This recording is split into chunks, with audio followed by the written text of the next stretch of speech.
दे रहा हूँ कि अगर तुमने आज तक ये एनिमे नहीं देखी है तो इस वीडियो को देखने के बाद तुमको इस एनिमे से प्यार हो जाएगा, क्योंकि ये एनिमे इतनी ज्यादा अच्छी है। इस एनिमे के स्टार्ट में हम एक बहुत ही बड़े स्कल को देखते हैं जो कि एक राक्षस का होता है। इसके ऊपर एक मूर्ति होती है द फर्स्ट विजिट किंग की, जिसने इस राक्षस को मारा होता है। इस स्कल के पास एक चर्च होता है एंड एक दिन उस चर्च के फादर को अपने गेट के सामने दो छोटे बच्चे मिलते हैं जिनको कोई वहाँ पर छोड़कर चला गया होता है। फादर समझ जाते हैं कि दोनों बच्चे अनाथ है और वो उन दोनों को अपने साथ अंदर ले आते हैं। उन बच्चों की टी शर्ट पर उनके नाम लिखे होते हैं, जिनमें से एक तो बहुत ही शांत और प्यारा होता है जिसका नाम यूनो होता है, लेकिन दूसरा वाला थोड़ा बदमाश होता है और अजीब अजीब हरकतें कर रहा होता है। एंड यही हमारी एनिमे का मेन कैरेक्टर है एंड इसका नाम है आस्था। फिर हम देखते हैं 15 साल बीत जाते हैं एंड आस्था अपनी चर्च की सिस्टर लिली को ही प्रपोज कर देता है। वो उससे कहता है मैं बड़ा होकर विजिट किंग बनूंगा और आपको बहुत खुश रखूंगा, प्लीज मुझसे शादी कर लीजिए सिस्टर लिली। जिसपे सिस्टर लिली बोलती है नहीं, मैंने कितनी बार तुमसे कहा मैं तुमसे शादी नहीं कर सकती हूँ। लेकिन आस्था बहुत ज्यादा जिद्दी होता है एंड वो सिस्टर लिली से जिद करने लगता है कि वो उससे शादी कर ले। एंड सिस्टर लिली आस्था से बहुत परेशान हो जाती है और वो अपना मैजिक यूज करके आस्था को एक वाटर पंच मार देती है, जिससे आस्था वहीं पर बेहोश हो जाता है। सिस्टर लिली उसके पास जाती है और उससे पूछती है तुम ठीक तो हो ना।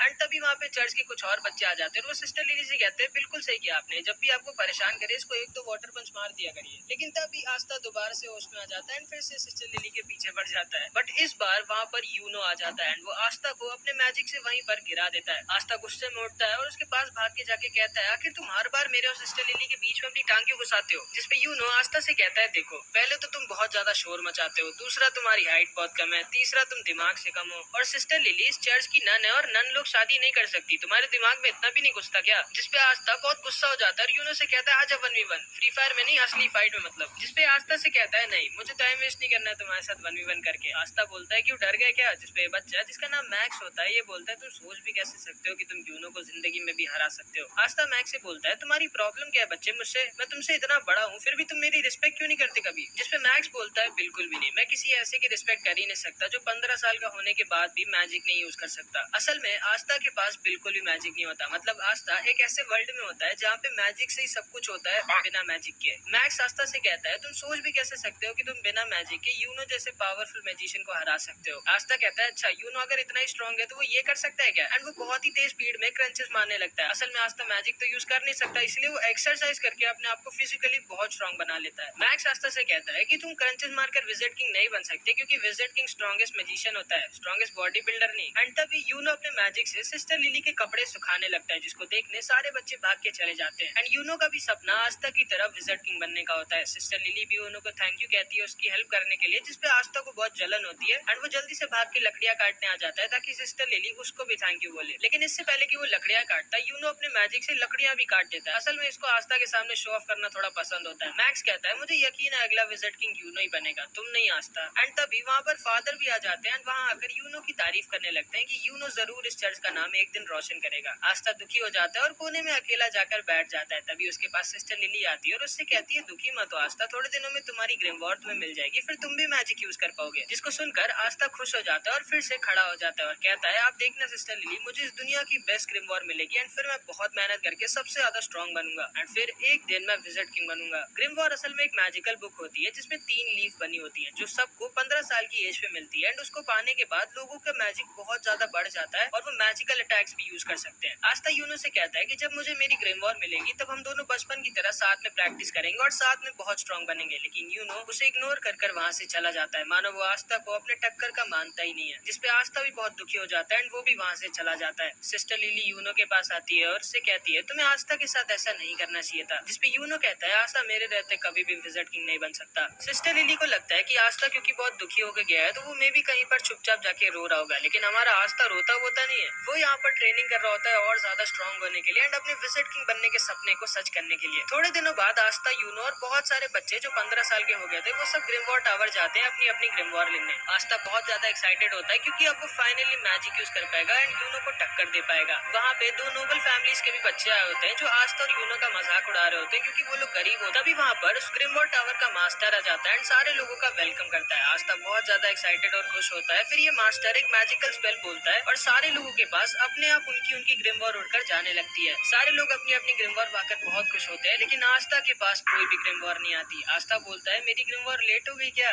मेरी ग्रिमवॉर कहाँ है। जिसपे सारे के सारे लोग उस पर हंसने लगते हैं एंड उसका मजाक बनाने लगते हैं। लेकिन तभी यूनो के पास उसकी ग्रिमवॉर आ जाती है जो कि होती है एक 4 लीफ ग्रिमवॉर जो कि बहुत ही ज्यादा रेयर होती है एंड यही ग्रिमवॉर फर्स्ट विजिट किंग के पास भी होती है। जिसको देखकर सुनकर सारे के सारे लोग शॉक्ड रह जाते हैं कि आखिर यूनो जो कि नोबल फैमिली का भी नहीं है उसको 4 लीफ ग्रिमवॉर कैसे मिल गई। यूनो उल्टा घूमता है और सबसे कहता है कि वो बनेगा अगला विजार्ड किंग एंड सारे के सारे लोग उसकी तारीफ करने लगते हैं। लेकिन तभी आस्था खड़ा होता है और यूनो से बोलता है नहीं तुम नहीं, मैं बनूंगा अगला विजार्ड किंग, जिसपे फिर से सारे के सारे लोग उस पर हंसने लगते हैं एंड उसका मजाक उड़ाने लगते हैं एंड यूनो भी आस्था को वहीं पर इग्नोर करके वहां से चला जाता है। इसके बाद आस्था अकेले जंगल में उल्टा लटका होता है और थोड़ा सा दुखी होता है क्योंकि ना तो सिर्फ उसके पास मैजिक है बट अब तो उसको ग्रिमवॉर भी नहीं मिली। लेकिन इतना सब कुछ होने के बाद भी वो गिव अप नहीं करता और वो उठता है और कहता है क्या हुआ अगर मेरे को ग्रिमवॉर नहीं मिली तो मैं तब भी मेहनत करना नहीं छोड़ूंगा एंड एक दिन विजार्ड किंग जरूर बनूंगा, तुम बस वेट करना यूनो, मैं ही तुम्हारा राइवल हूँ एंड मैं ये तुम्हें प्रूव करके रहूंगा। लेकिन तभी उसे एक आवाज आती है। इधर हम देखते हैं ये दोनों जलन के मारे यूनो से लड़ने आ जाते हैं एंड उससे कहते हैं आखिर तुम्हारे जैसे गरीब को 4 लीफ ग्रिमवॉर कैसे मिल सकती है एंड हम नोबल्स को नहीं, मैं जला दूंगा तुम्हारी इस ग्रिमवॉर को एंड वो यूनो के ऊपर एक मैजिकल अटैक यूज कर देता है। लेकिन यूनो बिना अपनी ग्रिमवॉर का यूज किए ही अपने आप को डिफेंड कर लेता है, जिसको देखकर ये दोनों शॉक्ड रह जाते हैं कि आखिर यूनो इतना स्ट्रॉन्ग कैसे है। लेकिन तभी अचानक से कुछ चेन्स आके उन दोनों को पकड़ लेती है एंड तभी वहाँ पर एक आदमी आता है जो बोलता है तुम लोग पागल हो क्या जो इतनी रेयर चीज को चलाना चाहते हो। यूनो पूछता है कौन हो तुम, जिसपे बताता है मेरा नाम है स्नेक और मुझे वो चीज चाहिए जो तुम्हारे पास है एंड तभी वो अपने मैजिक से यूनो को भी पकड़ लेता है एंड उसकी 4 लीफ ग्रिमवॉर को भी उससे छीन लेता है। यूनो बोलता है स्नेक मैंने तुम्हारा नाम सुना है, तुम एक बहुत ही स्ट्रॉन्ग और फेमस चोर हो, लेकिन तुम्हें ये तो पता ही होगा कि ये ग्रिमवॉर को केवल उसका ओरिजिनल ओनर ही यूज कर सकता है। जिसपे स्नेक कहता है हाँ मेरे को पता है कि तुम्हारी ग्रिमवॉर को तुम्हारे बिना कोई यूज नहीं कर सकता, लेकिन ब्लैक मार्केट में इस 4 लीफ ग्रिमवॉर के मेरे को बहुत पैसे मिलेंगे एंड इसीलिए मैं तुम्हारी ग्रिमवॉर चुरा रहा हूँ और माफ करना तुम्हारा विजार्ड किंग बनने का सपना यहीं पर खत्म होता है एंड तभी वहाँ पर हमारा आस्था आ जाता है एंड आगे गिर के अपनी बेइज्जती करा लेता है। लेकिन फिर भी वो खड़ा होता है और बोलता है क्या हो रहा है यहाँ और तुम्हारे पास दो ग्रिमवॉर कैसे है। यूनो बोलता है उनमें से एक मेरी और यहाँ से जल्दी से भाग जाओ, ये बहुत स्ट्रॉन्ग है। तब आस्था सारा का सारा खेल समझ जाता है एंड वो स्नेक से कहता है चुपचाप यूनो की ग्रिमवॉर वापस कर दो, जिसपे स्नेक उससे कहता है तुम तो वही लूजर हो ना जिसको एक भी ग्रिमवॉर नहीं मिली एंड ये कहकर वो उस पर हंसने लगता है। आस्था कहता है हाँ मैं वही हूँ जिसको कोई ग्रिमवॉर नहीं मिली, लेकिन मैं वो भी हूँ जो एक दिन विजार्ड किंग बनेगा एंड ये कह के आस्था स्नेक की तरफ भागता है। यूनो कहता है नहीं उससे मत लड़ना आस्था। स्नेक अपने मैजिक से आस्था पर अटैक करता है लेकिन आस्था उसके अटैक को डॉज करके उसके पीछे आ जाता है एंड वो बस उसको एक पंच मारने वाला होता है, लेकिन तभी स्नेक की चेन्स उसको पकड़ लेती हैं एंड फिर स्नेक अपने मैजिक से आस्था को बहुत ज्यादा इंजर्ड कर देता है। आस्था मन में सोचता है कि ये तो बस एक चोर है, फिर ये इतना स्ट्रॉन्ग कैसे है, और अगर एक चोर इतना स्ट्रॉन्ग है तो फिर विजार्ड किंग कितना स्ट्रॉन्ग होगा। एंड फिर स्नेक उसको पीछे की दीवार पर लड़ा देता है एंड उसके पास जाकर बोलता है अपनी आंखें खोलो बच्चे, तुम मुझे 100 जन्मों में भी नहीं हरा सकते। आस्था मन में सोचता है कि ये सही तो कह रहा है, मैं चाहे जितना भी अपनी बॉडी को ट्रेन करके स्ट्रॉन्ग बना लूं लेकिन मैं इसका भी नहीं हरा सकता। स्नेक आस्था के ऊपर हंसता है और बोलता है अपनी चेन से मैं किसी के अंदर कितना मैजिक है ये नाप सकता हूँ और तुम्हारे अंदर एक बूंद मैजिक भी नहीं है एंड इसीलिए तुम्हारे पास कोई ग्रिमवॉर नहीं आई, क्योंकि ग्रिमवॉर मैजिक को बढ़ाती है और तुम्हारे पास तो मैजिक है ही नहीं। तुम विजार्ड किंग तो क्या, तुम कोई नॉर्मल सी जॉब भी नहीं कर सकते। शर्म करो अपनी जिंदगी पर, तुम एक बहुत ही बड़े लूजर हो। जिसको सुनकर आस्था अंदर से टूट जाता है और वो सोचने लगता है कि ये एकदम सही तो कह रहा है, मेरे अंदर ना तो मैजिक है और ना ही मेरे पास अब एक ग्रिमवॉर है, फिर आखिर मैं कैसे विजार्ड किंग बन सकता हूँ जो कि पूरी दुनिया का सबसे स्ट्रॉन्गेस्ट मैजिशियन होता है। एंड जिंदगी में पहली बार आस्था गिव अप करने वाला होता है, लेकिन तभी यूनो चिल्लाकर बोलता है नहीं, मैं जानता हूँ आस्था विजार्ड किंग नहीं बनेगा क्योंकि अगला विजार्ड किंग तो मैं ही बनूंगा, लेकिन आस्था कोई लूजर नहीं है, वो मेरा राइवल है एंड उसके अंदर भी एक मैजिकल पावर है एंड वो है कभी भी गिव अप ना करना। एंड इसको सुनते ही आस्था के अंदर मानो दोबारा से जान आ जाती है। वो स्नेक से कहता है दूर हट मुझसे। स्नेक उससे दूर हट जाता है एंड आस्था के पास से एक अजीब सी एनर्जी आने लगती है। आस्था यूनो से कहता है चिंता मत करो यूनो, मैं इस आदमी को तुम्हारी ग्रिमवॉर नहीं ले जाने दूंगा, चाहे उसके लिए मुझे मरना ही क्यों ना पड़े। एंड तभी आस्था के पास उसकी खुद की ग्रिमवॉर उड़कर आ जाती है, जो कि कोई नॉर्मल ग्रिमवॉर नहीं बल्कि एक 5 लीफ ग्रिमवॉर होती है, जो पूरी की पूरी दुनिया में सिर्फ एक ही है, मतलब यूनो से भी ज्यादा रेयर ग्रिमवॉर। दुनिया में 3 तरह की ग्रिमवॉर्स होती है। 3 लीफ ग्रिमवॉर जिसमें मैजिकल पावर्स होती है एंड ये बहुत कॉमन होती है। 4 लीफ ग्रिमवॉर जो कि बहुत रेयर होती है एंड इसमें मैजिकल पावर्स के साथ गुड लक भी होता है। एंड लास्ट में है 5 लीफ ग्रिमवॉर जो कि पूरी दुनिया में सिर्फ एक ही है एंड इसके अंदर एक डीमन होता है। एंड आस्था को फाइनली उसकी 5 लीफ ग्रिमवॉर मिल जाती है। यूनो आस्था को देखकर स्माइल करता है और बोलता है मुझे पता था आस्था, तुम वो जो इम्पॉसिबल को भी पॉसिबल कर सकता है, जैसे तुमने बचपन में किया था। एंड फिर हम इन दोनों का बचपन देखते हैं कि कैसे यूनो स्टार्टिंग में बहुत ही रोतड़ू था और छोटी छोटी बात पर रोता रहता था एंड आस्था स्टार्टिंग से ही उसकी मदद करता रहता था और एकदम उसके बड़े भाई की तरह उसको प्रोटेक्ट करता था। फिर एक दिन बचपन में सिस्टर लिली आस्था और यूनो को पहले विजार्ड किंग की स्टोरी सुनाती है कि कैसे एक बार पूरी दुनिया पर एक बहुत ही बड़े और ताकतवर राक्षस ने हमला कर दिया था और हर जगह तबाही मचा दी थी। हर तरफ बस दुख ही दुख फैल गया था, लेकिन तभी अचानक से एक लड़का वहाँ आ जाता है और उन सबको बचा लेता है एंड उसके पास एक 4 लीफ ग्रिमवॉर होती है एंड उसकी और उस राक्षस की बहुत दिनों तक लड़ाई होती है, लेकिन आखिरी में वो लड़का उस राक्षस को हरा देता है और दोबारा से दुनिया में सुख और शांति ले आता है एंड वही बनता है फर्स्ट विज़र्ड किंग, पूरी दुनिया का सबसे स्ट्रॉन्गेस्ट मैजिशियन। एंड इसी स्टोरी को सुनने के बाद आस्था और यूनो डिसाइड करते हैं कि वो दोनों भी बड़े होकर विज़र्ड किंग बनेंगे। शाम को फादर आकर यूनो को एक लेटर देते हैं और उससे कहते हैं उस लेटर को विलेज के बाहर एक आदमी तक पहुंचाने के लिए। आस्था कहता है लो मैं चला जाता हूँ, लेकिन यूनो उसे मना कर देता है और कहता है नहीं, वो अकेला जाएगा। यूनो अकेला उस आदमी के पास पहुंच जाता है और उसे वो लेटर दे देता है। काफी रात हो चुकी होती है और आस्था को यूनो की चिंता होने लगती है एंड फिर वापस लौटते वक्त यूनो को एक बड़ा सा आदमी घेर लेता है और वो उसका पेंडेंट उससे जबरदस्ती छीन लेता है। यूनो उससे कहता है प्लीज मुझे वो वापस कर दो, वो मेरे पेरेंट्स की आखिरी निशानी है। जिसपे हंसता और बोलता है चुपचाप यहाँ से भाग जाओ बच्चे, वरना मुझे तुम्हें जान से मारना पड़ेगा। जिसको सुनकर यूनो डर जाता है और रोने लगता है और सोचता है कि अब वो कुछ नहीं कर सकता, लेकिन तभी वहाँ पर आस्था आ जाता है और उस आदमी को पकड़ लेता है। यह आदमी आस्था को मारकर दूर फेंक देता है, लेकिन आस्था फिर से जाकर उसको पकड़ लेता है और जोर जोर से चिल्ला रहा होता है। यूनो बस आस्था को देख रहा होता है और सोच रहा होता है कि आखिर जब आस्था जानता है कि वो इस आदमी को नहीं हरा सकता, फिर वो लड़ क्यों रहा है इससे। आस्था को यह आदमी बहुत ज्यादा इंजर्ड कर देता है, लेकिन फिर भी आस्था गिव अप नहीं करता और उसको पकड़े रहता है और जोर जोर से चिल्ला रहा होता है कि यूनो का पेंडेंट वापस कर।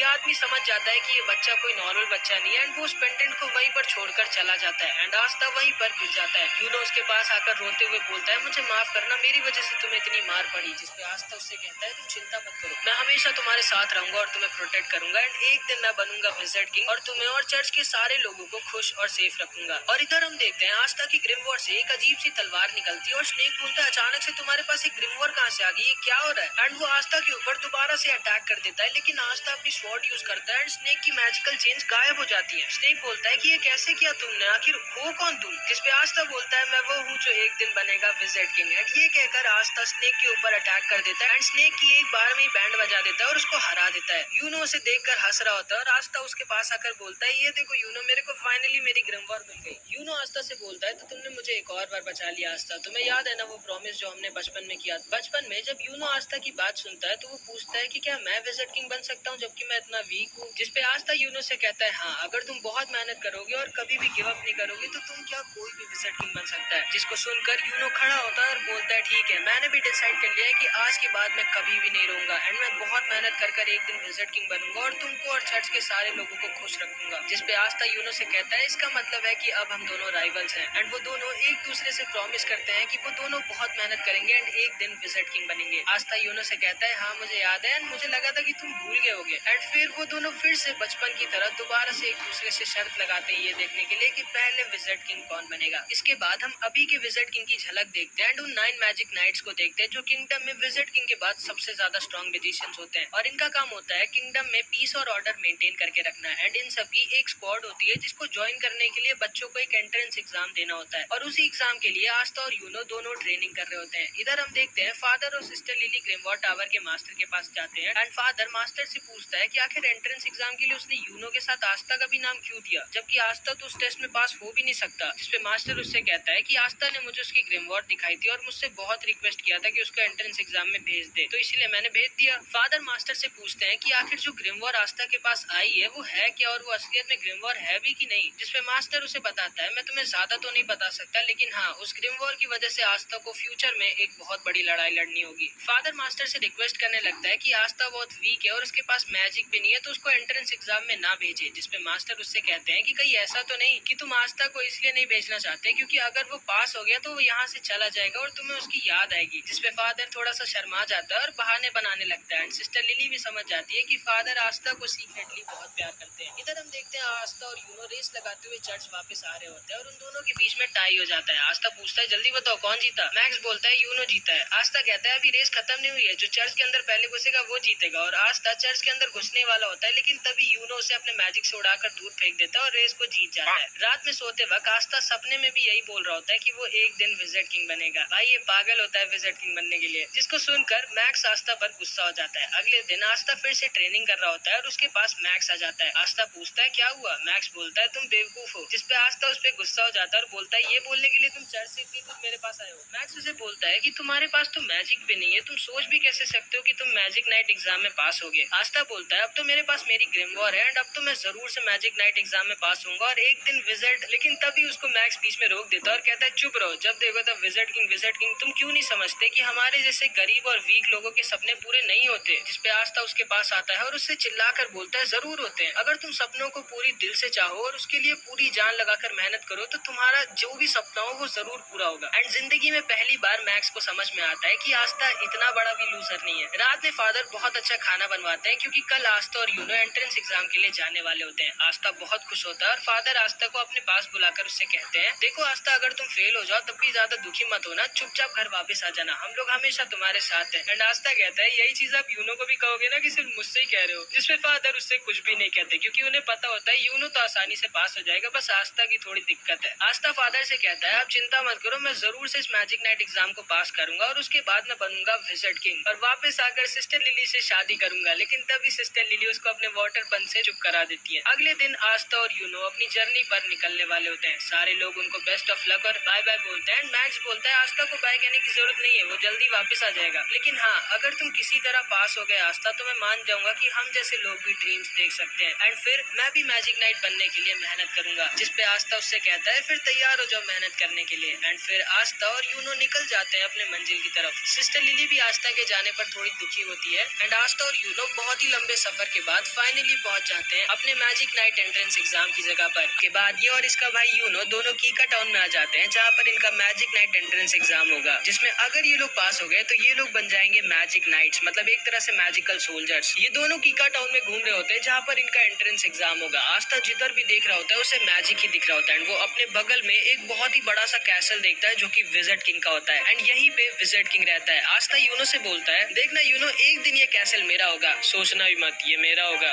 ये तो वक्त ही बताएगा कि हम दोनों में से कौन विज़र्ड किंग बनेगा। इसके बाद हम देखते हैं आस्था, यूनो और बहुत सारे लोग एंट्रेंस एग्जाम देने आए होते हैं एंड आस्था सबसे पागलों की तरह कह रहा होता है, हेलो दोस्तों, मैं एक दिन विज़र्ड किंग बनूंगा। एंड ताकि यूनो की बेइज्जती ना हो इसलिए वो ऐसे एक्टिंग कर रहा होता है जैसे वो आस्था को जानता ही नहीं है। आस्था यूनो दोनों एंट्रेंस गेट पर पहुंच जाते हैं एंड यूनो जब अपनी 4 लीफ ग्रिमवॉर्ड दिखाता है तो सारे के सारे लोग शॉक्ड रह जाते हैं कि आखिर कौन है ये लड़का जिसके पास 4 लीफ ग्रिमवॉर्ड है। एंड गार्ड उसे गेट के अंदर जाने देता है। लेकिन जब आस्था अपनी ग्रिमवॉर्ड दिखाता है तो गार्ड को यकीन ही नहीं होता कि ये कोई ग्रिमवॉर्ड है भी कि नहीं, क्योंकि आस्था की 5 लीफ ग्रिमवॉर्ड इतनी ज्यादा रेयर होती है कि उसके बारे में कोई जानता ही नहीं है। लेकिन आस्था की बहुत ज्यादा रिक्वेस्ट करने के बाद गार्ड आस्था को भी अंदर जाने देता है। आस्था के पीछे एक लड़का खड़ा होता है जो बोलता है, ये लड़का काफी फनी लग रहा है मुझे। सारे के सारे बच्चे एंट्रेंस लॉबी में खड़े होते हैं एंड यहाँ पर जिसके पास जितनी कम मैजिकल पावर होती है उसके पास उतनी ज्यादा मैजिक बर्ड्स आती है एंड यूनो के पास एक भी मैजिक बर्ड नहीं आती। एंड सारे लोग सोच रहे होते हैं कि आखिर कौन है ये इतना स्ट्रॉन्ग मैजिशियन जिसके पास एक 4 लीफ ग्रिमवॉर्ड भी है एंड इतनी स्ट्रॉन्ग मैजिकल पावर है कि एक भी चिड़िया इसके पास नहीं आ रही। एंड आते यूनो के पीछे 2-3 लड़कियां पड़ जाती है और हमारे बेचारे आस्था के पीछे ढेर सारी मैजिक बर्ड्स। एंड सारे लोग आस्था के ऊपर हंस रहे होते हैं कि लोग कौन है ये लड़का जिसके पीछे आधे से ज्यादा चिड़िया पड़ गई है। आस्था भागते भागते अचानक से एक आदमी से लड़ जाता है एंड ये आदमी बहुत ही ज्यादा बड़ा और ताकतवर दिख रहा होता है। आस्था को लगता है कि ये भी कोई बच्चा ऐसा है जो एंट्रेंस एग्जाम देने आया है एंड वो इससे पूछता है, तुम्हें लगी तो नहीं ना दोस्त? एंड ये आदमी आस्था का सिर पकड़कर उसको उठा लेता है और अपने हाथों से उसका सर पीसने वाला होता है और उससे कहता है, तुम जानते नहीं हो क्या मैं कौन हूँ? एंड ये आदमी कोई और नहीं बल्कि एक magic night squad black bulls का कैप्टन यामी होता है, जो कि सारे के सारे मैजिक नाइट स्क्वाड्स की सबसे बेकार स्क्वाड होती है। एंड आस्था बेचारा आते एक मैजिक नाइट स्क्वाड के कैप्टन से ही पंगा ले लेता है। यामी आस्था का सर पीसने वाला होता है लेकिन तभी यामी के स्क्वाड के 2 मेंबर्स वहाँ पर आ जाते हैं, फिनरल और गॉर्डन। फिनरल बहुत ही बड़ा ठरकी होता है और गॉर्डन बहुत ज्यादा शांत और अच्छा होता है। फिनरल यामी से कहता है, आप यहाँ क्या कर रहे हो, जल्दी चलिए, इवेंट स्टार्ट होने वाला है। जिसपे यामी बोलता है, अरे कुछ नहीं, मैं बस ऊपर जाने का रास्ता भूल गया था। एंड तभी एंट्रेंस एग्जाम स्टार्ट हो जाता है एंड यामी आस्था को छोड़कर वहाँ से चला जाता है। आस्था खड़ा होता है और तभी उसके पास ये लड़का दोबारा से आता है जिसका नाम सेक्के होता है एंड वो आके आस्था से दोस्ती कर लेता है। एंड तभी वहाँ पर सारे के सारे 9 मैजिक नाइट स्क्वाड्स के कैप्टन आ जाते हैं एंड ये सारे के सारे बहुत ज्यादा स्ट्रॉन्ग होते हैं। एंड कहा जाता है कि पूरी दुनिया में इन सबसे स्ट्रॉन्ग सिर्फ एक आदमी है जो कि खुद विज़र्ड किंग है। इस कैप्टन का नाम विलियम होता है और ये गोल्डन डॉन का कैप्टन होता है एंड इसकी स्क्वाड वर्ल्ड की नंबर 1 स्क्वाड होती है एंड सभी का सपना इसकी स्क्वाड ज्वाइन करने का होता है। और वहीं पर यामी की स्क्वाड ब्लैक बुल सबसे खराब होती है और उसमें कोई भी नहीं जाना चाहता। आस्था सेक्के से पूछता है, विज़र्ड किंग कहाँ है? जिसपे सेक्के आस्था से बोलता है, विज़र्ड किंग थोड़ी ना इन सब छोटे मोटे इवेंट्स में आएंगे, वो हमारे किंगडम के किंग है और उनके पास और भी ज्यादा इंपॉर्टेंट काम होते हैं। विलियम सबसे कहता है, टाइम आ चुका है तुम सबके एग्जाम को स्टार्ट करने का। एंड वो अपना मैजिक यूज करता है एंड आसमान से एक बहुत ही बड़ा पेड़ नीचे आ जाता है एंड सारे के सारे कैंडिडेट्स को एक एक मैजिकल ब्रूम दे देता है, मतलब एक जादुई झाड़ू। ये तुम लोगों का पहला टेस्ट होगा और तुम सबको अपनी मैजिक पावर से उड़ना होगा। सारे के सारे बच्चे अपनी मैजिक पावर से उड़ने की कोशिश करते हैं और सारे कैप्टन सबको ऑब्जर्व कर रहे होते हैं। यूनो सबसे ऊपर उड़ रहा होता है और सारे के सारे कैप्टन को इम्प्रेस कर देता है। वहीं पर हमेशा की तरह आस्था बेचारा उड़ना तो छोड़ो, कूद भी नहीं पा रहा होता है इस झाड़ू को पकड़ के। तभी इन सारे कैप्टन में से एक कैप्टन नीचे जाकर एक लड़की को डांटता है जो इसकी बहन होती है एंड ये इससे कहता है तुम ये एग्जाम देने क्यों आई हो, सिल्वर फैमिली की बेइज्जती मत करो, तुम ये एग्जाम पास नहीं कर पाओगी, चुपचाप घर लौट जाओ। एंड फिर वो वहाँ से चला जाता है एंड इस लड़की का नाम नोएल होता है। सेक्के आस्था से बोलता है ट्राई करते रहो आस्था, तुम ये कर सकते हो। लेकिन हम सब ये जानते हैं कि आस्था ये नहीं कर सकता क्योंकि उसके पास मैजिक है ही नहीं। एंड इस वाले और इसके बाद की हर टेस्ट में आस्था बहुत ज्यादा खराब करता है। इसके बाद विलियम सबसे कहता है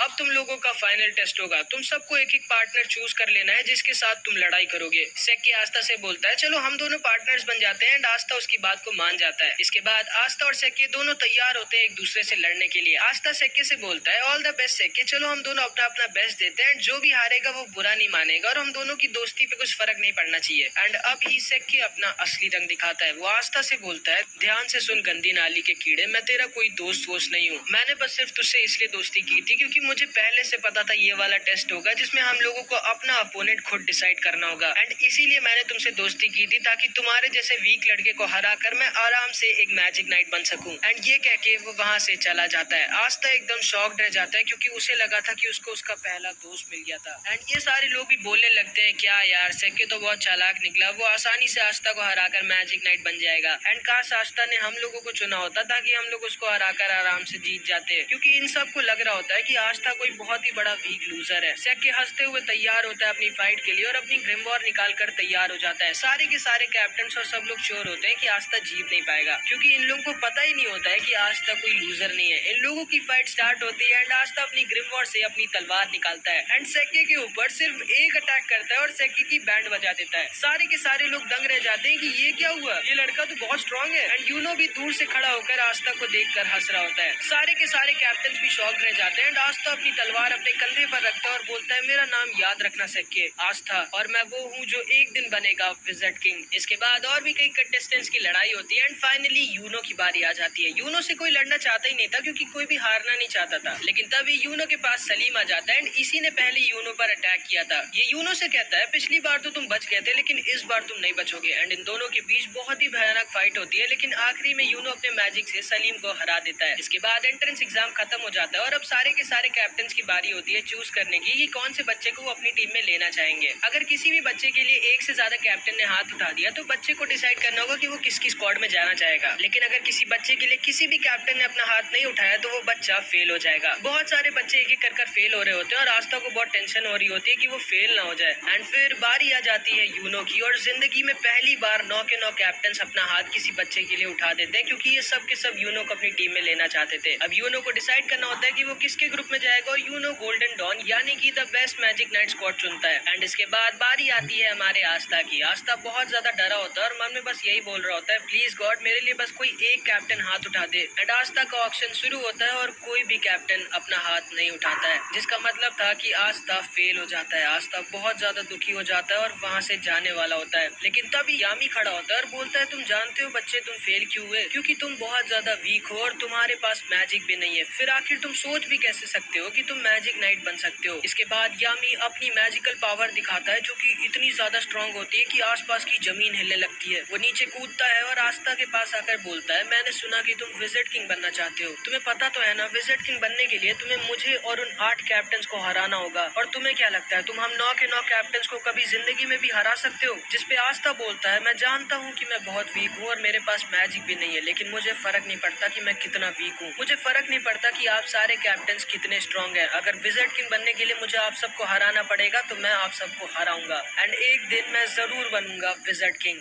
जिसको सुनकर यामी जोर जोर से हंसने लगता है और आस्था से कहता है मुझे तुम पसंद आए बच्चे, मैं तुम्हें अपनी स्क्वाड में लूंगा और तुमसे बहुत मेहनत करवाऊंगा ताकि तुम बन सको विज़र्ड किंग। एंड जिंदगी में पहली बार किसी ने आस्था के सपने पर विश्वास किया होता है और उस पर हंसा नहीं होता है। आस्था बहुत ज्यादा खुश हो जाता है और यामी को थैंक यू बोलता है। एंड उसके बाद ये एंट्रेंस एग्जाम फाइनली खत्म हो जाता है और आस्था का पेट खराब हो जाता है। वो बाथरूम में हल्का होने गया होता है लेकिन तभी वहाँ पर सेक्के आ जाता है जो आस्था से अपनी हार का बदला लेना चाहता था। वो आस्था के ऊपर अपना मैजिक लिजर्ड छोड़ देता है और ये अगर आस्था को काट लेता तो आस्था की जान भी जा सकती थी। लेकिन तभी यूनो आकर आस्था को बचा लेता है और सेक्के को डरा कर उससे बोल सोचना भी मत कि तुम आस्था के टक्कर के हो या फिर तुम आस्था के आस पास भी आते हो। आस्था मेरा राइवल है, वो मेरी टक्कर का है, अब चुपचाप निकलो यहाँ से। एंड सेक्के डर के वहाँ से भाग जाता है। फिर आस्था और यूनो दोनों निकल जाते हैं अपनी अपनी मंजिल की तरफ। एंड जिंदगी में पहली बार अब ये लोग साथ में नहीं रहेंगे। यामी आस्था पर गुस्सा होता है क्योंकि वो बहुत देर से हग रहा होता है। इसके बाद फिनरल अपने मैजिक से एक पोर्टल खोल देता है और आस्था, यामी और ये दोनों आ जाते हैं ब्लैक बुल्स के बेस पर, जहाँ पे अब से आस्था रहेगा। आस्था खुशी खुशी अपने नए घर का गेट खोलता है, लेकिन उसकी खुशी ज्यादा देर तक नहीं रहती, क्योंकि बेस के गेट पर अचानक से एक ब्लास्ट हो जाता है और आस्था रॉकेट बनकर दूर जाकर गिर जाता है। यामी बोलता है, स्वागत है तुम्हारा ब्लैक बुल स्क्वाड में। एंड इधर यूनो से उसका सीनियर, जिसका नाम क्लॉस होता है, वो बोल रहा होता है, मुझे यकीन नहीं होता तुम्हारे जैसे करीब लड़के को, जो किसी रॉयल फैमिली का भी नहीं है, उसको विलियम सर ने गोल्डन डॉन में रख लिया। सोचना ही मत कि तुम अपनी जिंदगी यहाँ पर कभी मजे में बिता पाओगे। एंड ये कह के वो वहाँ से चला जाता है। एंड इधर आस्था अपने नए टीममेट से मिलता है और समझ जाता है ये सब के सब हिले हुए हैं। यामी सबसे चिल्लाकर बोलता है, तोड़ फोड़ करना बंद करो तुम लोग। एंड वो खुद पीछे की दीवार तोड़ देता है। ये सारे के सारे यामी को देखकर बहुत खुश हो जाते हैं और यामी सबको आस्था से मिलाता है। आस्था सबसे बोलता है, मेरा नाम है आस्था और मैं हाजे विलेज से आया हूँ। जिसको सुनकर ये सबके सब शॉक्ड रह जाते हैं कि आस्था इतने छोटे से गांव से आया है और इतना गरीब है, लेकिन फिर भी उसने मैजिक नाइट एंट्रेंस एग्जाम पास कर लिया। फिर फिनरल आस्था को बाकी लोगों से मिलाता है। इस लड़की का नाम वेनेसा होता है। ये एक नंबर की पियक्कड़ होती है। एंड ये आस्था के पास आकर बोलती है, तो तुम्हारा नाम आस्था है, तुम्हें एक गर्लफ्रेंड चाहिए क्या? जिसको सुनकर आस्था बहुत शर्मा जाता है, लेकिन वो मना कर देता है क्योंकि वो सिस्टर लिली से ही प्यार करता है। एंड शायद वेनेसा ने थोड़ी ज्यादा पी रखी थी, क्योंकि वो आस्था के सामने ही उल्टी कर देती है। फिर फिनरल आस्था को लक से मिलाता है, जिसको लड़ाई करना बहुत ज्यादा पसंद होता है। एंड लक आस्था से पूछता है, बताओ लड़ाई करोगे क्या मुझसे? एंड तभी आस्था के पास एक दूसरा लड़का आ जाता है और आस्था से कहता है, ओए ये मेरी बहन है मारी, और इससे दूर रहना वरना मैं तुम्हें मार डालूंगा। जिसपे आस्था कहता है, मैं जानता भी नहीं हूँ ये लड़की कौन है भाई। इस लड़के का नाम ग्लॉच होता है। एंड ये अपनी बहन से बहुत ज्यादा प्यार करता है, बहुत ही ज्यादा। एंड फिर वो बाकी के मेंबर से भी मिलता है। यामी बोलता है, जिसको भी आस्था का टेस्ट लेना है जल्दी जल्दी ले लो। जिसको सुनकर उसके सामने मैग्मा खड़ा होता है और कहता है, ठीक है मैं तुम्हारा टेस्ट लूंगा, ये देखने के लिए कि तुम ब्लैक बुल्स ज्वाइन करने के लायक हो या नहीं, क्योंकि मुझे नहीं लगता कि तुम्हारे जैसा लड़का जो एक रॉयल फैमिली का भी नहीं है और एक गांव से आया, वो डिजर्व करता है मैजिक नाइट बनना। एंड अगर तुम मेरे टेस्ट में पास हो जाओगे तो तुम्हें मिलेगा ये मैजिकल रोब और तुम फाइनली एक मैजिक नाइट बन जाओगे। तो बोलो तुम्हें चाहिए ये ब्लैक बुल्स करो?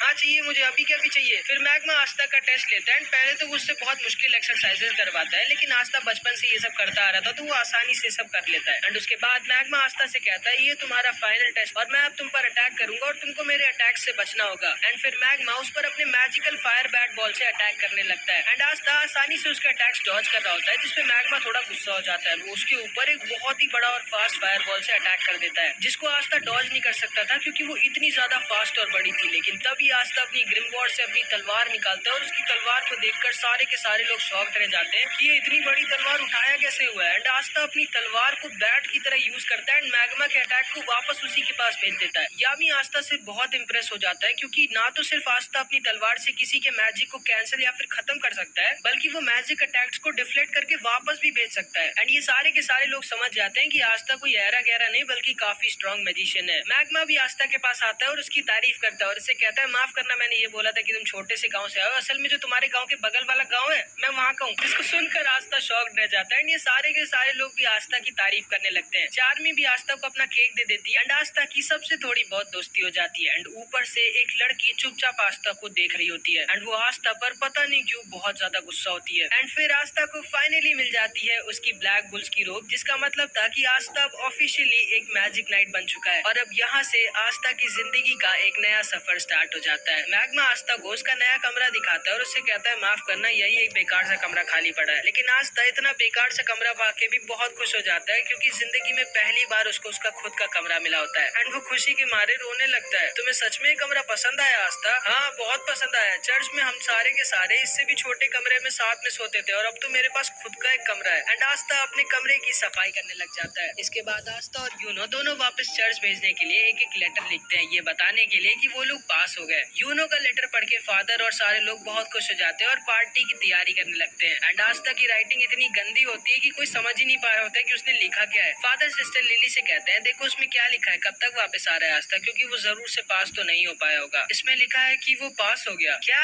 सारे के सारे चर्च के लोग शॉक्ड रह जाते हैं कि आस्था कैसे पास हो गया। मैक्स, सिस्टर लिली सब के सब बहुत ज्यादा खुश हो जाते हैं। बस फादर थोड़ा सा दुखी हो जाते हैं, क्योंकि अब आस्था उनके पास वापस नहीं आएगा। आस्था सुबह सुबह खुशी खुशी उठता है और अपनी रोब पहनकर तैयार हो जाता है और जैसे ही वो अपने कमरे से बाहर निकलता है खंबे से लड़ जाता है। मैग्मा वहाँ आता है और पूछता है, तुम ठीक तो हो ना बच्चे? हाँ सेंपाई मैं ठीक तो हूँ, लेकिन कल ये खंबा यहाँ पर नहीं था, आज अचानक से कैसे आ गया? ओ ये असल में हम लोगों का कैसल अपने आप शेप बदलता रहता है। जैसे कल हम लोग दूसरी मंजिल पे थे, आज हम लोग चौथी मंजिल पे हैं। तुम्हें थोड़े दिनों में इसकी आदत लग जाएगी। उसके बाद मैग्मा आस्था को पूरे कैसल में घुमाता है, किचन, बाथरूम,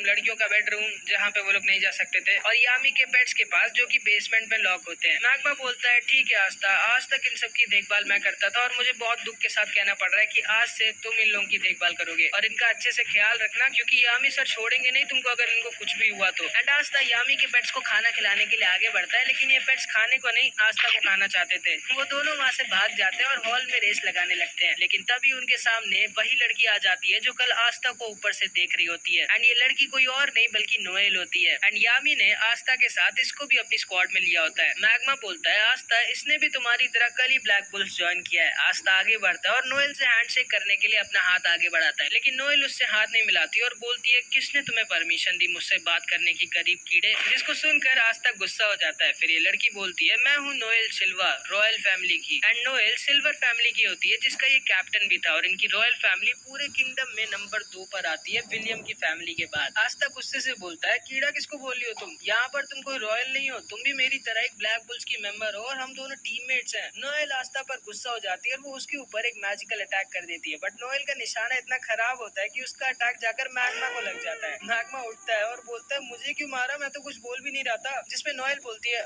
मुझे तुम पसंद नहीं हो इसलिए। क्या बोला तुमने, तुम्हें पता नहीं है कि मैं तुम्हारा सीनियर हूँ और तुम्हें सीनियर से कैसे बात करनी चाहिए। अगर तुमको ब्लैक बुल स्क्वाड में रहना है तो तुमको अपने सीनियर्स की इज्जत करनी होगी। जिसपे नोएल मैग्मा से कहती है मैं खुद नहीं आना चाहती थी स्क्वाड में। एंड वो ब्लैक बुल्स के रोप को उनके सामने फेंक कर वहाँ से चली जाती है। इसके बाद आस्था ऐसी अपने बेस के बगल वाले बगीचे में घूम रहा होता है, लेकिन तभी उसके ऊपर अचानक से एक वाटर अटैक आ जाता है। वो सोचता है अबे ये कहाँ से आया। वो थोड़ा सा अंदर जाता है तो देखता है नोएल प्रैक्टिस कर रही होती है, लेकिन वो चाहे जितना भी ट्रेन कर ले उसका निशाना कभी सही से लगता ही नहीं है। एंड इसीलिए उसकी रॉयल फैमिली में सब उसका मजाक उड़ाया करते थे, क्योंकि वो अपने सारे भाइयों बहनों में सबसे वीक थी। एंड जब वो पैदा हुई थी तभी उसकी मम्मी खत्म हो गई थी, इसलिए उसके भाई बहन उससे और ज्यादा नफरत करते थे। आस्था चुपकर नोएल को देख रहा होता है और तभी नोएल आस्था को देख लेती है। एंड आस्था को देखते ही नोएल को लगता है कि अब आस्था भी सबकी तरह उसका मजाक उड़ाएगा। एंड वो आस्था के ऊपर अपना अटैक करने लगती है, लेकिन वो अपने मैजिकल पावर संभाल नहीं पाती और खुद के ही मैजिकल अटैक में फंस जाती है। एंड क्योंकि नोएल रॉयल फैमिली की होती है इसलिए उसमें बहुत ज्यादा मैजिकल पावर होती है, एंड वो खुद के एक बहुत ही ज्यादा स्ट्रॉन्ग मैजिकल अटैक में फंस गई होती है। ये लोग भी बाहर आकर देखने लगते हैं कि नोएल खुद ही अपने मैजिक में फंस गई है। फिनरल बोलता है हमें जल्दी से कुछ करना होगा वरना नोएल खत्म हो जाएगी। जिसपे यामी बोलता है हम लोग इस पे कुछ नहीं कर सकते, क्योंकि अगर उस चीज पर हमने अपना मैजिक यूज किया तो हम लोग नोएल को भी हर्ट कर देंगे, एंड अभी केवल वही कुछ कर सकता है। फिनरल पूछता है कौन, एंड तभी नोएल के अटैक से आस्था सीधे उड़ के यामी के हाथों में आकर गिर जाता है। यामी बोलता है बिल्कुल सही टाइम पे आया तुम, मैं तुम्हें ही ढूंढ रहा था। अब वहाँ ऊपर जाओ और अपनी तलवार से नोएल के मैजिक को खत्म कर दो। आस्था कहता है हाँ वो तो ठीक है, लेकिन मैं वहाँ ऊपर जाऊंगा कैसे, तुम उसकी चिंता मत करो बच्चे। एंड यामी आस्था को उड़ाकर नोएल के पास फेंक देता है, एंड आस्था अपनी एंटी मैजिक से नोएल के मैजिक को खत्म कर देता है और नोएल को बचा लेता है। ये दोनों नीचे गिर रहे होते हैं, तभी फिनरल अपने मैजिक से इन दोनों को बचा लेता है। यामी जोर जोर से हंसने लगता है और आस्था से कहता है मुझे तुम बहुत पसंद हो लड़के। और तभी नोएल भी होश में आ जाती है। उसे लगता है कि आस्था उसके पास आकर अब सबकी तरह उसका मजाक उड़ाएगा कि वो सही से मैजिक यूज नहीं कर सकती, लेकिन आस्था उसके पास आकर उसकी तारीफ करने लगता है। वो उससे कहता है मुझे यकीन नहीं होता तुम्हारे पास कितना ज्यादा मैजिक पावर है। अगर तुम अपनी मैजिक पावर कंट्रोल करना सीख गई तो तुम बहुत ही ज्यादा स्ट्रांग हो जाओगी। एंड ये सारे के सारे लोग भी नोएल की तारीफ करने लगते हैं और उससे बोलते हैं चिंता मत करो, हम सब तुम्हारी मदद करेंगे ताकि तुम अपनी पावर्स को कंट्रोल करना सीख सको। नोएल भी बहुत खुश हो जाती है क्योंकि वो समझ जाती है कि उसको उसकी असली फैमिली से भी अच्छी फैमिली मिल गई है। आस्था फिर से नोएल की तरफ अपना हाथ बढ़ाता है और इस बार नोएल आस्था का हाथ पकड़कर खड़ी हो जाती है। एंड नोएल को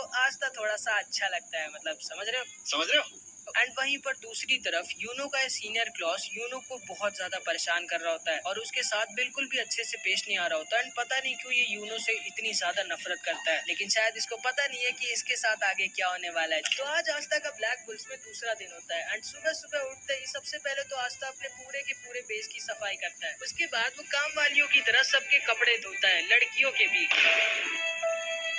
फिर ये यामी के पेट्स को खाना खिलाता है जो आज भी खाने को नहीं आस्था को ही खाना चाहते थे। एंड आस्था को ये सब काम इसलिए करने पड़ रहे होते हैं क्योंकि आस्था ने अभी अभी ब्लैक बुल्स ज्वाइन किया और वो सबसे छोटा है वहाँ पर, तो सब उससे अपना काम करवा रहे हैं। इसके बाद हम देखते हैं आस्था और सब लोग कैंटीन में बैठकर ब्रेकफास्ट कर रहे होते हैं। एंड आस्था नोएल से कहता है नोएल तुम मेरी मदद क्यों नहीं करती हो, तुम भी तो फर्स्ट ईयर की हो। चुप रहो गधे, मैं क्यों करूँ ये सब, भूलो मत मैं एक रॉयल फैमिली की हूँ, मेरा नाम है नोएल सिल्वा। हाँ मुझे पता है तुम्हारा नाम है नोएल सिल्वा, तब से 50 बार बता चुकी हूँ, कम से कम मेरी थोड़ी बहुत तो मदद करो। करो। अच्छा वैसे मैग्मा सेंपाई, अब तो मैं मैजिक नाइट बन चुका हूँ, लेकिन मैजिक नाइट करते क्या है? तुमको यही नहीं पता मैजिक नाइट करते क्या है और तुमको मैजिक नाइट बनना था? मैं तुम्हें समझाती हूँ मेरे प्यारे आस्था। देखो मैजिक नाइट्स का काम होता है हमारे किंगडम को सेफ रखना और लॉ और ऑर्डर मेंटेन करके रखना, और हाँ हमें बुरे लोगों के साथ फाइट कर कर उनको मारना भी होता है, इसीलिए मैंने मैजिक नाइट ज्वाइन किया था। बोलो ना आस्था, मुझसे लड़ाई करोगे क्या अपनी तलवार से? एंड तभी चार्मी जोर जोर से रोने लगती है क्योंकि उसका खाना खत्म हो गया होता है, और ग्लॉच आस्था से फिर से कहता है, ओए आस्था, ये मेरी बहन है मैरी और इससे दूर रहना वरना मैं तुम्हें मार डालूंगा। जिसपे नोएल सोचती है ये कैसे पागलों के बीच में आ गई हूँ मैं। एंड तभी यामी वहाँ पर आ जाता है और यामी मैग्मा से बोलता है, चलो मैग्मा हमारे मिशन का टाइम हो चुका है। एंड मैग्मा यामी के साथ जाने लगता है। आस्था पूछता है, आप लोग कौन से मिशन में जा रहे हो? मैं भी चलूं क्या आपके साथ? नहीं आस्था, ये मिशन बहुत ही ज्यादा खतरनाक और रिस्की है और हम बच्चों को अपने साथ नहीं ले जा सकते। आस्था को लगता है कि ये दोनों शायद सच में किसी बहुत ही डेंजरस और इम्पोर्टेंट मिशन में जा रहे हैं, बट इनका मिशन जुआ लड़ने का होता है।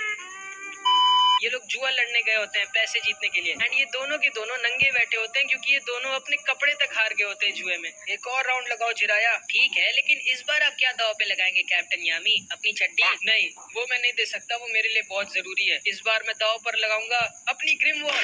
अरे नहीं यामी सर, आप क्या कर रहे हो? आपकी चड्डी आपकी ग्रिम वॉर जितनी जरूरी थोड़ी है। चुप रहो मैग्मा, मैं हार नहीं मान सकता। एक ट्रू वॉरियर कभी भी गिव अप नहीं करता, याद रखना। और देखना इस बार मैं जरूर जीतूंगा। नहीं, मैं आपकी ग्रिम वॉर नहीं रख सकता। चलिए ठीक है, इस बार अगर आप हारे तो आपको मेरा एक काम करना होगा और आपकी चड्डी भी मेरी होगी। लेकिन हाँ, अगर आप जीते तो मैं आपको आपका सारा का सारा सामान वापस कर दूंगा। ठीक है, मुझे तुम्हारी शर्त मंजूर है। ये तुमने बहुत ही बड़ी गलती कर दी जिराया। बांटो पत्ते। यामी सर की बात सुनी तुमने? अभी के अभी पत्ते बांटो, और इस बार आप नहीं जीतेंगे जिराया सर। एंड ये दोनों के दोनों अपनी चड्डी तक हार जाते हैं।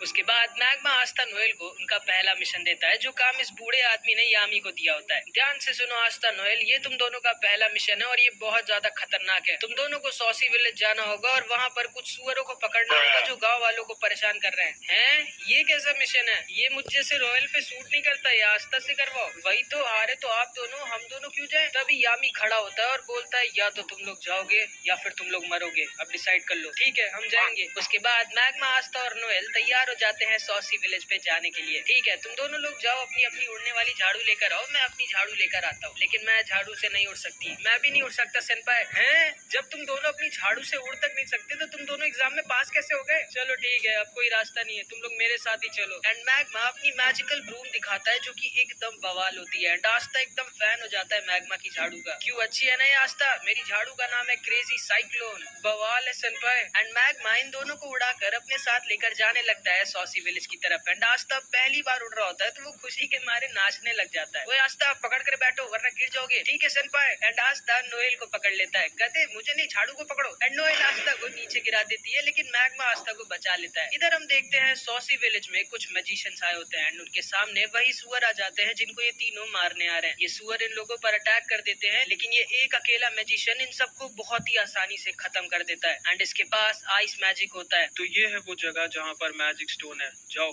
ढूंढो उसे। एंड उसके बाद ये आदमी इस पूरे के पूरे विलेज पे एक अजीब सा मैजिक कर देता है। थोड़ी देर बाद आस्था और ये दोनों भी सॉसी विलेज के पास वाले जंगल में पहुंच जाते हैं, जहाँ पे आस्था को एक सुअर ने घेर लिया होता है। नोएल आस्था को बचाने के लिए उस सुअर के ऊपर मैजिक अटैक करती है, लेकिन हम तो जानती हैं इसका निशाना कितना खराब है, ये आस्था को ही मार देती है। एंड आस्था के पास कोई ऑप्शन नहीं बचता एंड वो अपनी तलवार निकाल लेता है एंड उस सुअर को एक बार में ही हरा देता है। लेकिन तभी उसके सामने 3 सुअर और आ जाते हैं, लेकिन हमारे आस्था को कोई सुअर वुअर थोड़ी मार सकता है एंड ये अकेला ही उन सबको खत्म कर देता है एंड मैग्मा के साथ उनको सॉसी विलेज ले जा रहा होता है। नोएल मैग्मा से पूछती है, तो इसी विलेज के मेयर ने आपको और कैप्टन यामी को हराया था? हाँ, उस आदमी का नाम जिराया है और वो सच्ची में बहुत ज्यादा स्ट्रॉन्ग है, जुए और लड़ाई दोनों में। असल में जब मुझे मेरी ग्रिमवॉर पहली बार मिली थी तो मैंने इस विलेज पर अटैक कर दिया था, इस विलेज का राजा बनने के लिए। लेकिन फिर जिराया सर ने मेरी जो बैंड बजाई मुझे आज तक याद है। वो बूढ़े जरूर है लेकिन वो बहुत ज्यादा स्ट्रॉन्ग है और उन्होंने ही मुझे ट्रेन किया था मैजिक नाइट बनने के लिए एंड वो सच्ची में दिल के एक बहुत अच्छे इंसान है। एंड तभी मैग्मा, आस्था और नोएल सॉसी विलेज के पास आ जाते हैं जिसको आइस ने अपने मैजिक में घेर रखा था। आज का मौसम थोड़ा अजीब नहीं है मैग्मा सेंपाई? गधे, वो मौसम नहीं मैजिक है। आस्था जल्दी कुछ करो। भला मैं क्या कर सकता सकता हूँ इसमें। यार तुम कितने कम दिमाग के हो, अपनी तलवार से उस मैजिक को हटाओ। अच्छा हाँ ओके। एंड आस्था अपनी तलवार से आइस के मिस्ट मैजिक को हटा देता है। ये तीनों देखते हैं पूरे विलेज के लोगों को आइस और उसके साथियों ने बंदी बना कर रखा है। एंड आइस अपने मैजिक से इन सबको खत्म करने वाला होता है, लेकिन तभी मैग्मा अपने मैजिक से इन सबको बचा लेता है। ये सारे गाँव के लोग मैग्मा को देखकर बहुत खुश हो जाते हैं और मैग्मा उन सबके पास आता है तो देखता है जिराया खत्म हो चुका था एंड उसने अपनी आखिरी सांस तक विलेजर्स को प्रोटेक्ट। अरे तुम लोग अंदर कैसे आ गए? चलो अच्छी बात है, मैं वैसे भी यहाँ पर बहुत बोर हो रहा था। एंड आइस मैग्मा के ऊपर भी एक बहुत ही बड़ा और स्ट्रॉन्ग मैजिकल अटैक कर देता है जिसे मैग्मा डॉज नहीं कर सकता था, लेकिन तभी आस्था अपनी एंटी मैजिक स्वॉर्ड से आइस के अटैक को बीच से काट देता है। आइस शॉक्ड रह जाता है कि ये कैसी मैजिक पावर है, ये तो मैं पहली बार देख रहा हूँ। एंड आस्था आइस से बोलता है तू तो गया एंड वो आइस की तरफ अपनी तलवार लेकर भागता है। ये लोग भी आस्था के ऊपर अटैक करते हैं, लेकिन आस्था की तलवार के रहते उनके अटैक्स आस्था को छू भी नहीं सकते थे। आइस आस्था से बोलता है बहुत खूब बच्चे, आखिर क्यों अपनी जिंदगी को इन जानवरों के लिए खोना चाहते हो तुम? जिसको सुनकर आस्था को अपने बचपन की याद आ जाती है जब वो सिस्टर लिली से पूछता है, सिस्टर लिली हम लोग इतने छोटे से गांव में क्यों रहते हैं, हम लोग किसी शहर में क्यों नहीं चले जाते या फिर जहाँ पर विजिट किंग रहते हैं। देखो आस्था, केवल वो लोग वहाँ पर रह सकते हैं जिनके पास बहुत स्ट्रॉन्ग मैजिकल पावर हो या फिर जो बहुत स्ट्रॉन्ग हो। देखिएगा सिस्टर लिली, जब मैं विजिट किंग बनूंगा तो हम सब लोग विजिट किंग के पैलेस में साथ में रहेंगे, ठीक है, मुझे इंतजार रहेगा। एंड फिर आस्था आइस से बोलता है, ये लोग जिनको तुम जानवर कह रहे हो ये जानवर नहीं बल्कि तुम जानवर हो, क्योंकि तुम्हारे अंदर इंसानियत नहीं है जो कि एक इंसान होने की सबसे बड़ी खूबी होती है। ये लोग मेहनत कर कर अपना पेट पालते हैं और खुशी खुशी रहते हैं एंड कोई भी बुरा काम नहीं करते। ये सब असली मायनों में इंसान है। एंड आस्था दोबारा से आइस के ऊपर अटैक कर देता है। तुम भी इन सब की तरह बेवकूफ हो, अब मरो। एंड आइस के साथ ही दोबारा से पूरे के पूरे विलेज को मिस्ट मैजिक में घेर लेते हैं। एंड आइस अपने मैजिक से आस्था और सारे लोगों को अपनी आइस ब्लेड से घेर लेता है एंड उन सब पर अटैक करने लगता है। आस्था अकेली उसके सारे अटैक्स रोक रहा होता है और मैग्मा नोएल और सारे विलेजर्स को बचा रहा होता है, लेकिन वो बहुत ज्यादा थक चुका होता है। आखिर कब तक लड़ोगे बच्चे? मैं कई दिनों तक तुम पर अटैक करता रह सकता हूँ। आखिर कभी न कभी तो तुम थकोगे या फिर मिस करोगे एंड वही तुम्हारी जिंदगी का आखिरी पल होगा। एक गलती और तुम खत्म। और मुझे नहीं लगता कि ये तुम्हारा दोस्त भी ज्यादा टाइम तक टिक पाएगा और इन जानवरों को और खुद को बचा पाएगा। आस्था सोचने लगता है कि अब वो क्या करे, अगर वो अपने आप को बचाता रहेगा तो मैग्मा नोएल और सारे गांव वाले मारे जाएंगे। एंड तभी आस्था को आइस का एक अटैक लग जाता है। नोएल भी उसके ऊपर अटैक करने की कोशिश करती है, लेकिन उसका निशाना लगता ही नहीं है। आइस नोएल से बोलता है, तुम तो एक रॉयल फैमिली की हो, तुमको मैं सबसे पहले मारूंगा। जिसको सुनकर नोएल डर जाती है और वो समझ जाती है कि हम लोग इनसे नहीं जीत सकते। एंड नोएल वहाँ से भागने लगती है, लेकिन तभी नोएल को एक छोटी सी बच्ची पकड़ लेती है और उससे कहती है, प्लीज हमें छोड़कर मत जाइए, हमारी मदद करिए। जिसको सुनते ही नोएल की आंखें खुल जाती हैं, क्योंकि पहली बार किसी ने जिंदगी में नोएल से हेल्प मांगी होती है। नोएल उस बच्ची से बोलती है, चिंता मत करो, मैं तुम्हें कुछ भी नहीं होने दूंगी, मेरा नाम है नोएल सिल्वा, सिल्वर फैमिली की। एंड तभी नोएल की ग्रिमवॉर में एक नया मैजिकल अटैक आ जाता है एंड वो अपनी नई मैजिकल पावर का यूज करके सारे के सारे विलेजर्स को अपने वाटर मैजिक शील्ड में घेर लेती है। मैग्मा नोएल की तारीफ करता है और आइस समझ जाता है कि नोएल के पास बहुत ज्यादा मैजिकल पावर है। एंड तभी आस्था, जो कि एक शेर की तरह सही मौके का इंतजार कर रहा था, उसको वो सही मौका दिख जाता है एंड वो आइस के ऊपर छुप कर अटैक कर देता है। आइस आस्था को देख कर डर जाता है और समझ जाता है कि वो इस अटैक को डॉज नहीं कर सकता। एंड आस्था आइस के सीने में अपनी तलवार घुसेड़ देता है, बट आस्था की तलवार आइस के दिल तक नहीं पहुंच पाती। एंड तभी आइस भी अपनी मैजिक से आस्था के पेट में एक छेद कर देता है एंड आस्था नीचे आकर गिर जाता है। आइस उसके पास आता है और बोलता है, अब थोड़ी देर दर्द में तड़पो बच्चे, उसके बाद तुम खुद ही खत्म हो जाओगे। एंड आइस जाकर अपने मैजिक से नोएल की शील्ड को तोड़ने लगता है। मैग्मा डर जाता है और वो समझ जाता है कि वो आइस को नहीं हरा सकता एंड वो डिसाइड कर लेता है कि मे बी शायद जिराया सर ने जो कुछ भी उसके लिए किया है उसका हिसाब बराबर करने का टाइम आ गया है। एंड मैग्मा डिसाइड करता है कि वो अपनी आखिरी सांस तक आइस से लड़ाई करेगा जब तक वो खत्म नहीं हो जाएगा। आइस नोएल की शील्ड को तोड़ने ही वाला होता है, लेकिन तभी आस्था पीछे से दोबारा आइस पर अटैक कर देता है, बट आइस आस्था को फिर से इंजर्ड करके दूर गिरा देता है। तुम अभी तक हार नहीं माने बच्चे। And Aastha bar bar ice पर अटैक कर रहा होता है, लेकिन बार बार इंजर्ड होकर दूर गिर जा रहा होता है एंड फिर से खड़ा हो जा रहा होता है। मैग्मा आस्था को देखता है और समझ जाता है नहीं, वो अभी मर नहीं सकता जब तक वो सारे विलेजर्स को बचा ना ले। आइस बोलता है, आखिर तुम इन जानवरों को क्यों इतनी पागलों की तरह बचाना चाहते हो बच्चे? आखिर मिलेगा क्या तुमको इन सबको बचाकर? जिसपे आस्था बोलता है, इन सबको बचाकर मुझे मिलेंगी इन सब की दुआएं, जिससे मैं एक दिन बनूंगा विजिट किंग।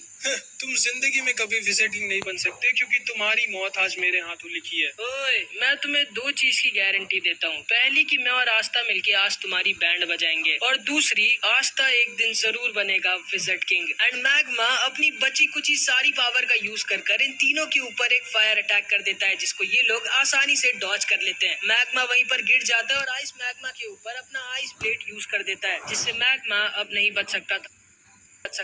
मैग्मा बोलता है, ठीक है आस्था, मेरे जाने का टाइम आ चुका है, इन लोगों को दिखा दो कि तुम क्या हो। एंड तभी आस्था पीछे से मैग्मा के सारे अटैक्स को डिफ्लेक्ट करके वापस इन तीनों की तरफ भेज देता है। क्या ये लड़का अपनी तलवार से अटैक वापस भी भेज सकता है? एंड वो सारे के सारे अटैक जाकर इन तीनों को लग जाते हैं एंड आइस पूरी तरह से जलने लग जाता है। आइस मैग्मा की आग को बुझाने के लिए अपने आइस मैजिक का यूज करने की कोशिश करता है, लेकिन तभी आस्था उसके ऊपर अपनी तलवार लेकर पहुंच जाता है। नहीं, मैं एक बच्चे से नहीं हार सकता। जिसपे आस्था बोलता है, रुको, अब मैं तुम्हें दिखाता हूँ कि एक जानवर क्या होता है।